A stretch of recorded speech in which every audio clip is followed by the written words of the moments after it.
पिता का बड़ा नाम की बड़ी महिमा हो। आप सब भाइयों को जो प्रभु की भारी में मध्य प्रदेश के क्षेत्र में सेवा करते हैं, आज प्रभात में मैं प्रभु यीशु मसीह के उस मधुर नाम में आपको सादर नमस्कार अदा करता हूं। मैं ये बड़ा सौभाग्य समझता हूं कि प्रभु के दासों के साथ मिलकर प्रभु के वचन को बांटना, मिलकर मनन करना, ये हमेशा हमें और भी अधिक जिम्मेदार विश्वासियों होने के लिए हमारे अंदर प्रेरणा देता है। आपके प्रार्थनाओं के लिए बहुत धन्यवाद। पिछले बुधवार को हम कमेंडेशन के विषय में, अनुमोदन सुपुर्दी के विषय में कुछ बातों पर मनन किया। हमने कुछ इसके मूल भाषा के शब्दों के बारे में हमने देखा था, और इस विषय पर आज हम थोड़ा सा और मैं स्क्रीन शेयरिंग किया हूं ताकि आपको जल्दी इस चीज को समझने में फायदा मिल जाए।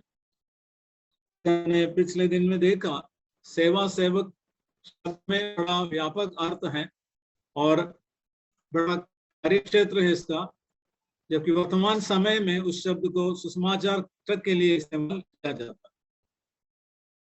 है। एक सहज सवाल है, हमें क्यों ये पूछता है कि सुसमाचारों से पूछा जाता, क्या आप कमेंडेड है, क्या आपके पास कमेंडेशन पत्र है, अनुमोदन पत्र है। और सबसे पहले मैंने एक बात को प्रकट करना चाहा, गलतफहमी को। सुसमाचार की सेवा तभी हासिल है जब अनुमोदन किया जाता है। ये कईयों की धारणा है, नहीं है। हम आज उस विषय पर और भी जाएंगे, देखेंगे। अनुमोदन का पत्र नहीं है आपको सुसमाचारक बनाता है। सुसमाचारक परमेश्वर का अनुग्रह का वरदान है, वो एक परमेश्वर से दान है। इस बात को हमें ध्यान रखने की आवश्यकता है। और बाइबल में हमने देखा था, क्या किसी के नाम पर अनुमोदन पत्र जारी किया था। हमने 3 बिंदुओं को देखा, 3 पत्रों के बारे में देखा। वहां पर जो शब्द इस्तेमाल किए इसके बारे में देखा। उसमें सिर्फ इसके निष्कर्ष यही है, सुनिश्चय में शब्द इस्तेमाल किया, एक व्यक्ति को दूसरों से परिचय कराते हुए यह कहना कि हम उसके साथ खड़े हैं, हम उसको जानते हैं। एक इंट्रोडक्शन लेटर है, पहचान परिचय पत्र है। इससे बढ़कर कुछ भी नहीं है। जानते किस किस के नाम से दिया, अपोलोस के नाम से दिया था, फिर किंग्रिया की सेविका फीबे के नाम से दिया था, और तीसरा था वो अंकल जी, आपका बैंडविड्थ आज बहुत कम आ रहा है, इसलिए वीडियो बंद करेंगे तो अच्छा रहेगा। और प्रेजेंटेशन दिख रहा है अच्छे से, पर वीडियो बंद कीजिए।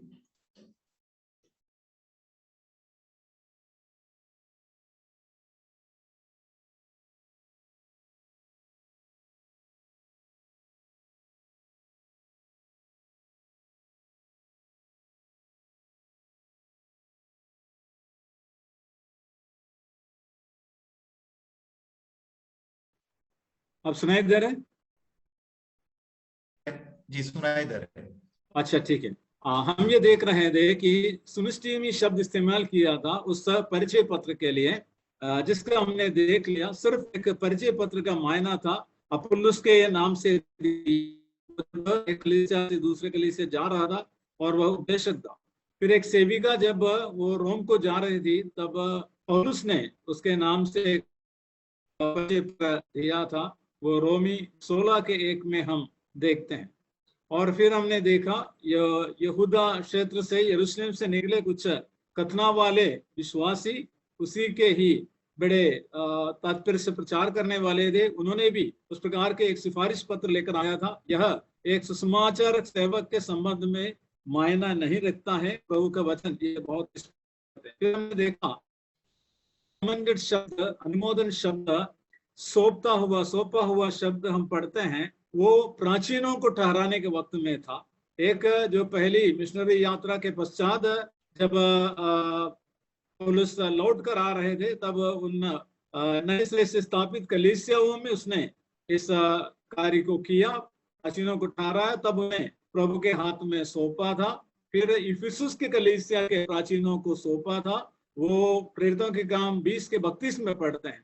इन दोनों जगह पर पैराटिटेमिया के शब्द का प्रयोग किया, जिसका अर्थ है पास में रखना, सामने रखना। मतलब उनको वहां पर एक और शब्द इस्तेमाल किया है, वो उसका अर्थ है हम साथ खड़े हैं और यहाँ पर ये सेवा करने के लिए ये अनुमोदित है। परंतु सुसमाचार के अनुमोदन के वक्त का शब्द इससे भी बहुत अलग एक शब्द है। उस शब्द का थोड़ा सा अपन ध्यान देते हैं। हम इस विषय के लिए हमने उस मूल प्रसंग को भी पढ़ा था, और आज मैं इसको थोड़ा आरंभ से जो कह करके आगे फिर पढ़ेंगे। प्रेरितों के काम 13 के 1 से 3 हमारे लिए उस मुख्य शास्त्र भाग है। वहां की बातों को हमने देख लिया था। एक व्यावहारिक प्रक्रिया को वहां पर हम देखते हैं, जिसके द्वारा उन्होंने उस पहली मिशनरी यात्रा कलीसिया के इतिहास के अंतर्गत सबसे पहले इस अनोखी घटना, इकलौती घटना जो यहाँ पर उल्लेख किया गया है, वो हमारे लिए एक आदर्श है। क्या है? वहां पर कलीसिया को, जब कलीसिया के अगुवों को यह समझ में आया, उनके मनों को पवित्र आत्मा ने उभारा कि देखो ये दो भाई लोग जो आपके मध्य में प्रबल और लाभकारी सेवा कर रहे हैं, बरनबास और शाऊल, दोनों को उस सेवा के अलग करना है जिसके लिए मैं उन्हें अलग किया है और उन्हें भेजना है। और इस कार्य को हम यहाँ पर देखते हैं। और उसमें हम उस प्रक्रिया को देखा था। वे लोग उपवास और आराधना कर रहे थे, तब जाकर पवित्र आत्मा ने कैसे उनके मनों को एक किया इस विषय पर जिसके लिए पवित्र आत्मा ने बरनबास और पौलुस को बुलाया था, अलग किया था। तो वहां पर हम यानी देखते हैं कि उनको कमेंड किया, उनको सुपुर्द किया, उनको सौंपा गया। उस प्रकार का शब्द हम 13वां अध्याय में कहीं नहीं पढ़ते हैं, परंतु हम वहां पर जरूर पढ़ते हैं, हाथ रखकर उनको विदा कर दिया। सच में वो हाथ रखकर की विदा किया था। हाथ रखने का 2 प्रकार का इस्तेमाल बाइबल में है, पर यहाँ पर अक्षरशः उन्होंने अपना हाथ उन पर रख करके प्रार्थना करके उनको विदा किया था। यह उनका एक एकीकरण को दर्शाता था, एकात्मकता को दर्शाता था। इससे अधिक कुछ भी नहीं है। आज भी वो कर सकते हैं, कोई दिक्कत नहीं है, परंतु वो इसको एक परंपरा का जैसे लेना मुश्किल पड़ जाएगा। परंतु हम जब आगे बढ़ते हैं, उस पहली मिशनरी यात्रा को समाप्त करके जब वो लौटे, तब हम देखते हैं प्रेरित 14 के 26 में हम इस प्रकार पढ़ते हैं, और वहां से वे जहाज पर अंताकिया गए, जहां वे उस काम के लिए जो उन्होंने पूरा किया था, परमेश्वर के अनुग्रह में सौंपा गया था। वहां पर इंग्लिश में शब्द है commended to the grace of God. So वहां पर हम पढ़ते हैं उनको कमेंड किया था, अनुमोदित किया था, सुपुर्द किया था। ये जो घटना है वो उस समय का नहीं था। लगभग 2 साल पहले प्रेरितों के काम 13वां अध्याय के शुरुआत में जो घटना हुई थी, जो वास्तविक घटना थी, प्रक्रिया थी, उसी के बारे में कह रहा है, जहां से उन्होंने उनको परमेश्वर के अनुग्रह के में सौंपा गया था। उसमें हम देखते हैं सौंपा गया शब्द, उसके लिए यूनानी में शब्द इस्तेमाल किया है वो है पाराडिडोमी। ये एक समास है, 2 शब्द हैं, पारा है, डिडोमी है।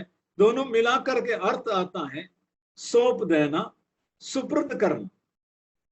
सौंप देना यानी सुपुर्द करना आता है, पर इसके पीछे और भी कुछ ज्यादा समझने की आवश्यकता है।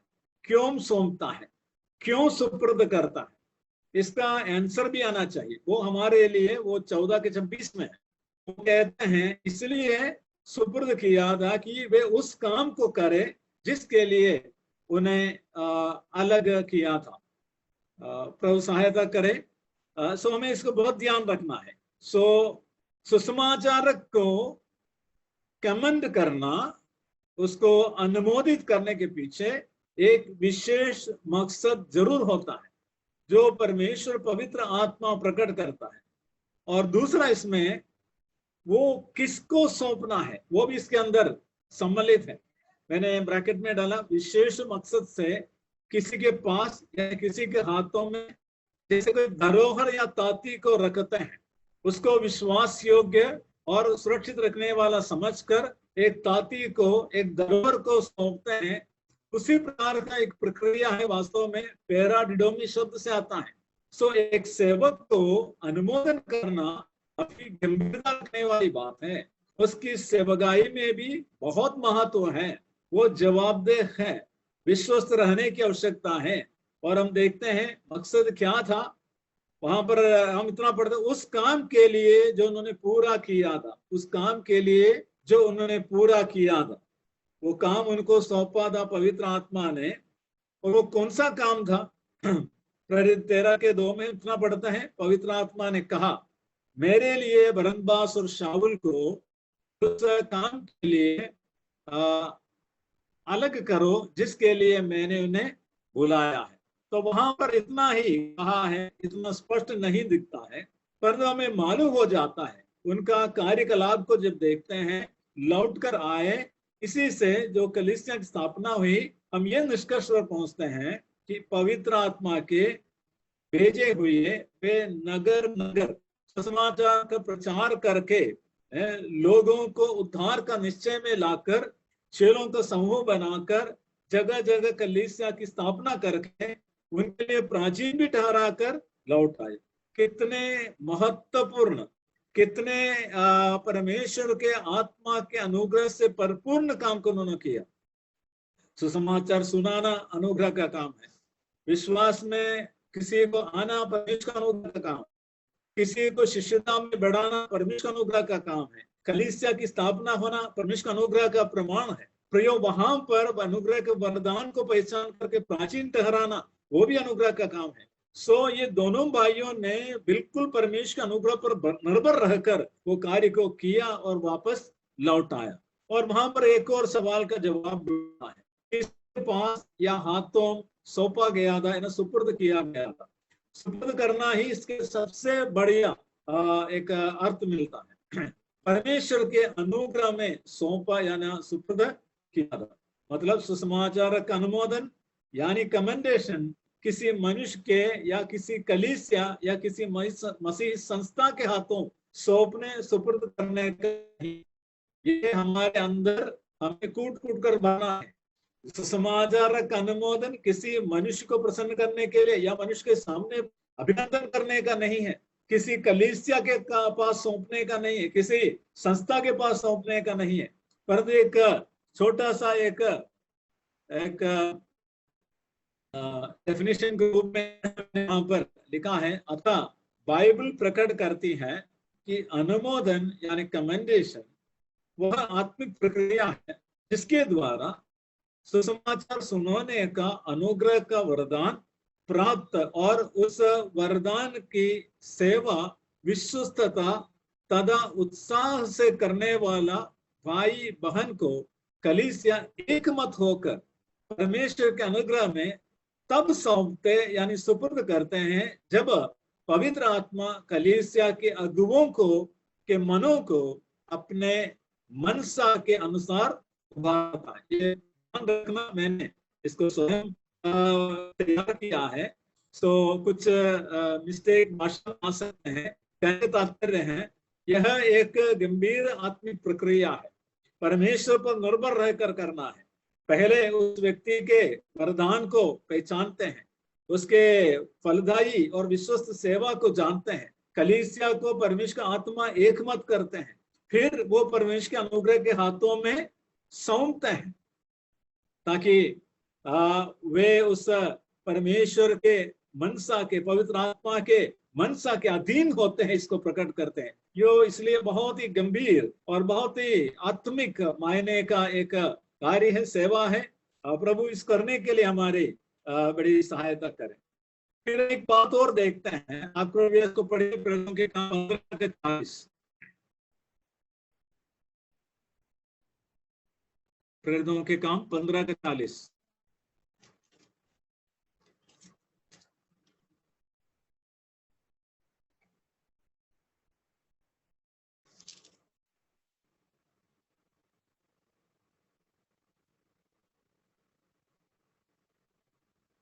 परंतु पौलुस ने शीलास को चुन लिया और भाइयों से परमेश्वर के अनुग्रह में सौंपा जाकर वहां से चला गया। यहां पर हम देखते हैं पहली मिशनरी यात्रा करके वो समाप्त करके आए, कुछ समय फिर अंताकिया कलीसिया के साथ रहे, और इस बीच वो यरूशलेम में भी कुछ काम से गए, वापस भी लौट आए। तब जाकर पवित्र आत्मा ने बरनबास और पौलुस के मन में फिर उभरा रहा था कि वे जाकर और भी विस्तार से प्रचार कार्य करे। तब जाकर उन्होंने कलीसिया को सूचना दी, और यहाँ पर पौलुस की यात्रा के बारे में कहते हैं, पौलुस ने शिलास को चुन लिया, और जब वे आगे जा रहे थे, ये सारी प्रक्रिया जो 13 के पहले में था वो वहां पर भी लागू था, और उन्होंने, कलीसिया ने परमेश्वर के अनुग्रह के हाथों में इनको सौंप कर से विदा किया। ये कितने बड़े अनुग्रह की बात है, हमें इसको समझने की आवश्यकता है। दोबारा एक कमेंडेशन हुआ, अक्सर ऐसा नहीं होता है, पर यदि हमारा एक काम एक जगह पूरा किया है, एक स्वतंत्रता है अपने स्थानीय कलीसिया जहां से हमें सौंपा था वापस जाने का, और फिर से वहां से दूसरी जगह पर जाने का, प्रभु उसको सही मायने से समझने के लिए हमारी सहायता करे। और हम इस पैराडिडोमी शब्द हमने पिछली बार कहा 121 बार बाइबल में प्रयोग किया है। सिर्फ इनके कुछ अर्थों को बताता हूँ। पहला है 28 के 16 में है, हिंदी ट्रांसलेशन में पूरा नहीं है पर यूनानी में है। पौलुस जब बंदी होकर रोम पहुंचा, उसे वहां के प्रहरियों के हाथों में सौंप दिया, उसको सुरक्षित रखने के लिए। इसका अर्थ है किसी व्यक्ति को अन्य किसी के हाथों में संवैधानिक व्यवस्था के अंतर्गत सुरक्षित रखने के लिए सुपुर्द करना। दूसरा है मत्ती 4:12 और पहला तीमुथियुस 1:20, वो है न्याय प्रक्रिया के तहत बंदी बनाना। यूहन्ना बपतिस्मा देने वालों को बंदी बनाया था। फिर कलीसिया के अनुशासनिक कार्यवाही में भी ये शब्द इस्तेमाल किया था। फिर तीसरा है, तो आप नोट करिए, मत्ती 17:22, 26:16, यूहन्ना 6:64। यीशु को पकड़वाए के जाने के वक्त में भी यही शब्द इस्तेमाल किया था, और सैनिकों के हवाले में देने में भी यही शब्द इस्तेमाल किया था, पैराडिडोमी। फिर 4 मरकुस 7:13, प्रेरित 6:14, पहला कुरिन्थियों 11:2 और दूसरा पत्रस 2:21।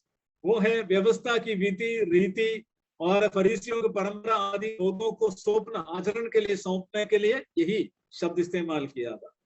फिर मरकुस 4:19 में में भी यही शब्द इस्तेमाल किया था। फिर पहला कुरिन्थियों 15:24 में प्रभु यीशु मसीह उसके दोबारा आगमन के पश्चात सारे कार्य समाप्त करके राज्य परमेश्वर को वापस लौटने की बात, लौटा देने की बात है। इसका मतलब एक ठहराए हुए काम पूरा करके उसको वापस अर्पित करने का, लौटा देने के अर्थ में आता है, एक completion of A work pre appointed. और हम स्थानीय कलीसिया के द्वारा सुसमाचार की सुपर्दगी यानी अनुमोदन की प्रक्रिया को देखते हैं। हमारे पास से चले जा रहा है, मुझे लगा 10 मिनट में हम इस बात को करने में कामयाब हो जाएंगे। कृपया आप काम 12 के 25 से 13 के 5 तक पढ़ने में मदद करें। प्रेरितों के काम 12:25 से 13 के 5।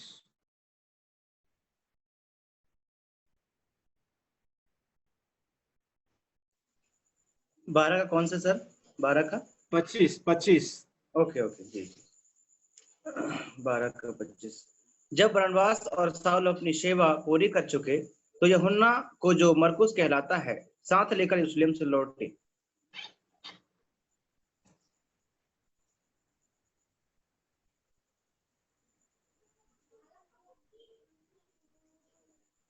बारह 25 पेट तक काम 13 के 5 तक। ओके 13 के 5 तक जी। अंताकिया कलीसिया में कई भविष्यवक्ता और उपदेशक थे, जैसे बरनबास और शमौन जो नीगर कहलाता है, और लुकियुस कुरैनी और चौथाई देश का राजा हेरोदेस का दूधा भाई मनाहेम। और शाऊल जब वे उपवास सहित प्रभु की उपासना कर रहे थे तो पवित्र आत्मा ने कहा, मेरे लिए बरनबास और शाऊल को उस काम के लिए अलग करो जिसके लिए मैंने उन्हें बुलाया है। तब उन्होंने उपवास और प्रार्थना करके और उन पर हाथ रखकर उन्हें विदा किया। और चौथा 5 आयत तक।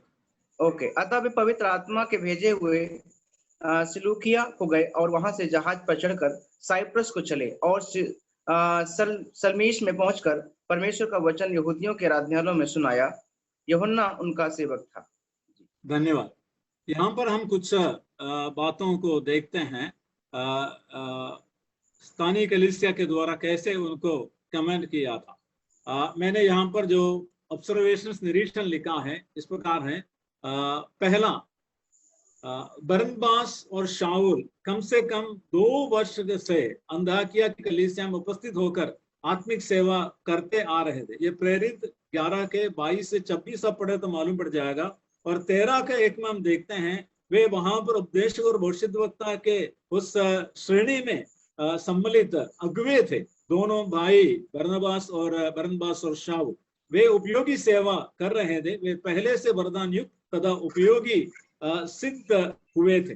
और दूसरी बिंदु उसमें है, कलीसिया उनके वरदानों को पहचान लिया था और उन्हें विश्वास योग्य समझकर यरूशलेम के पवित्र लोगों की सहायता के लिए आत्मदत उनके हाथों भेजी थी।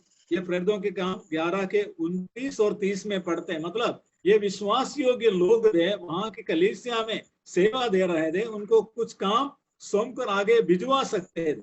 और तीसरी बिंदु है, घटनाक्रम से हम इस नतीजे पर आते हैं कि बरनबास और शाऊल को पवित्र आत्मा ने पहले से उभारा था कि वे वहां से चलकर दूसरे क्षेत्रों में सुसमाचार सुनाए और मसीह के चेलों को तैयार करे, कलीसिया की स्थापना करे। क्योंकि उन्होंने यरूशलेम से लौटते समय यूहन्ना मरकुस को उस आशय से साथ ले आया था।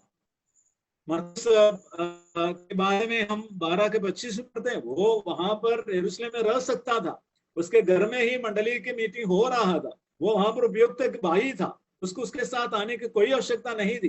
पर 13 का 5 कहते हैं वो उनके साथ सेवक होकर जाने के पूरे मन के तैयारी के साथ आया था, इसलिए कि आते ही वही क्रम को देखते हैं। एक लूका जो है ना, वैद्य लूका क्रम से, क्रोनोलॉजी से लिखता है, उस क्रम वैसे ही आ रहा है। सो उन्होंने उसी भरोसे से उसको साथ लेके आया था, वही इस लेख हमें सिखाता है।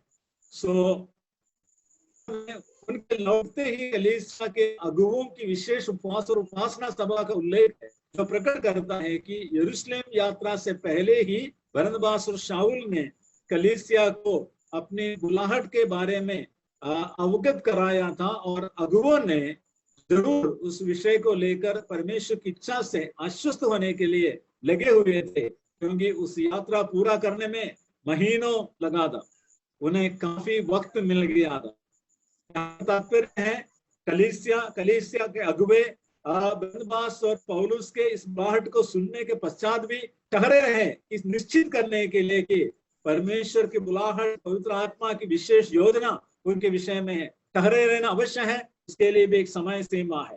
फिर 5वां, तब पवित्र आत्मा ने उन सबके मनों को बरनबास और शाऊल की उस बुलाहट के विषय में पूरा आश्वस्त किया था कि उन्हें उस काम के लिए अलग करे जिसके लिए पवित्र आत्मा उन्हें बुलाया। अब यहाँ पर ध्यान रखना, पवित्र आत्मा ने उनके मन को उभारा और कहा उस काम के लिए उन्हें अलग करो। जब पवित्र आत्मा ने वो शब्द उनको बोला अलग करने का, वो मूल शब्द जो उन्होंने उनकी भाषा में उनके मतलब से भी बताते हैं ना, तब उनको क्या मतलब है? नियुक्त करना, एक अलग काम के लिए नियुक्त करने का अर्थ है। विच्छेद करना मतलब वहां पर जो कार्य कर रहे थे वहां से इसको अलग करना, और विभाजित करना अर्थ इसका आता है। तो अगुवों को स्पष्ट मालूम हुआ था कि उन दोनों को अंताकिया की सेवा से अलग करना यानी मुक्त करना चाहिए। उस स्थानीय कलीसिया में बहुत ही अच्छी सेवा कर रहे थे, पर वहां से उस सेवा को दूसरों को सौंपते हुए उनको वहां से निकलना, उनको अलग करना है, आगे भेजना। बहुत ही स्पष्ट शब्द है। और तब उन्होंने क्या किया? एक विशेष उपवास और प्रार्थना सभा आयोजित करके और उन पर हाथ रखकर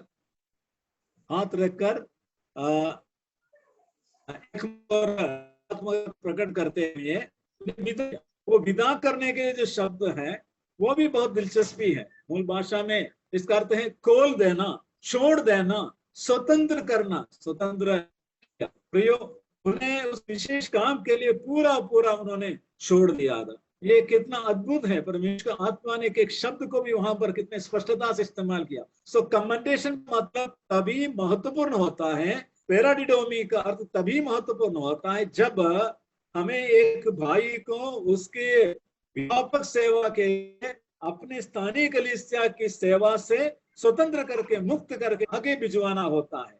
सो प्रियो, इस बात को बड़ा ध्यान रखना चाहिए। और इसमें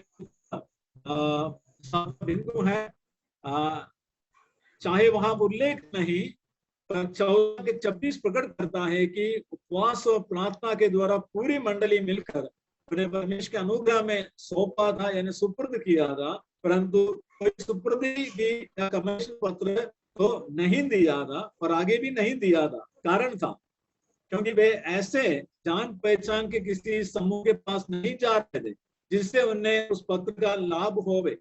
जब वो लेकर जाए तो कोई नहीं पहचाना ये क्या चीज है, बिल्कुल नई जगह पर जा रहे।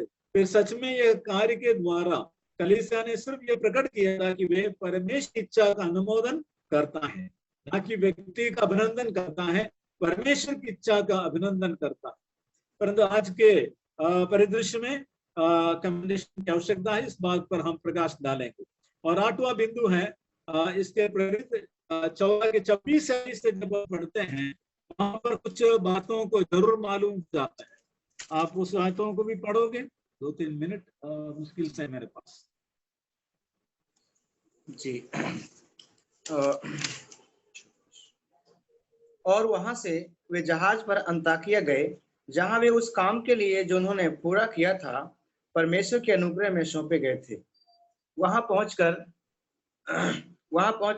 उन्होंने कलीसिया इकट्ठी की और बताया कि परमेश्वर ने उनके साथ होकर कैसे बड़े बड़े काम किए हैं और अन्यजातियों के लिए विश्वास का द्वार खोल दिया, और वे चेलों के साथ बहुत दिन तक रहे। धन्यवाद। इन जो वचनों के द्वारा हमें ये निष्कर्ष आता है, 8वां में है, सेवक पवित्र आत्मा की अगुवाई में चाहे दूर दूर जाएं।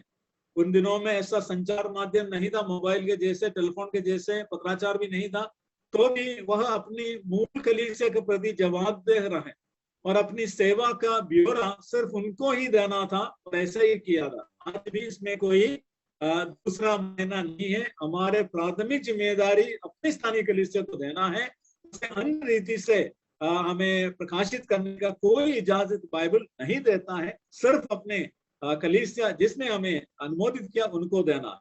फिर दूसरा, उस कलीसिया को भी भेजे गए भाइयों के प्रति जिम्मेदारियां है, जैसे वहां पर कुछ पढ़ने में नहीं आता है पर है। 27 और 28 में उनके जो प्रेम और संगति प्रकट करता है, उन्हें निरंतर प्रार्थना में उठाए रखते थे। वह उनकी भौतिक और आर्थिक आवश्यकताओं का ध्यान रखे और सहभागिता प्रकट करे। विदाई के बाद उनका जहाज पर सवार होकर जाने का उल्लेख से पता चलता है कि कलीसिया ने उनकी यात्रा के लिए कुछ आर्थिक प्रबंध किया। आपको मालूम होगा, बरनबास ने अपने जन्मभूमि बेच करके दान दिया था। पौलुस तो अपने घर छोड़कर निकलकर सेवा कर रहा था, उनके पास ऐसे आमदनी नहीं था। वो चाहे तो पौलुस ने बाद में कोई टेंट बनाने का काम किया था। इसका मतलब है कलीसिया ने उनका पूरा पूरा ध्यान रखा था, इसमें कोई संदेह नहीं है। आज भी कलीसियाओं के पास वो जिम्मेदारी है जो अपने विश्वासी भाइयों का अनुमोदन करके आगे भेजता है। फिर 9वीं बात, अंताकिया की कलीसिया आश्वस्त थी कि बरनबास और शाऊल में ऐसा चरित्र गुण और कौशल विद्यमान है कि वे अनजाने जगहों में लोगों के साथ तालमेल बैठा सकता है तथा कठिनाइयों को सामना करने में धीरजवंत है। क्यों?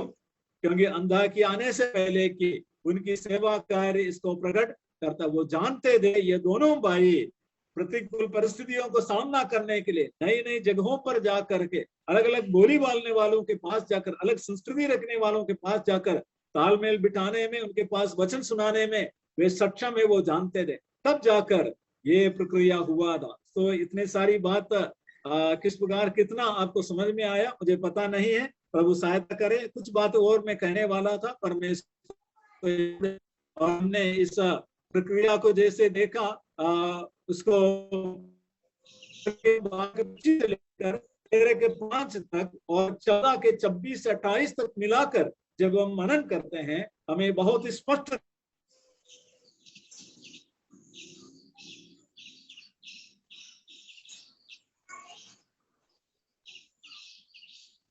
का वो पूर्ण इच्छा का प्रमाण पाया, कलीसिया को बोल दिया, ठहरे रहा, कलीसिया ठहरे रहे, पवित्र आत्मा के उस तो जब तक पवित्र आत्मा नहीं उबारा वो ठहरे रहे, और जब एक मन हो गया तब अनुमोदन का कार्य भी किया, उसमें भी ने बड़े विश्वास योग्यता से कार्य किया।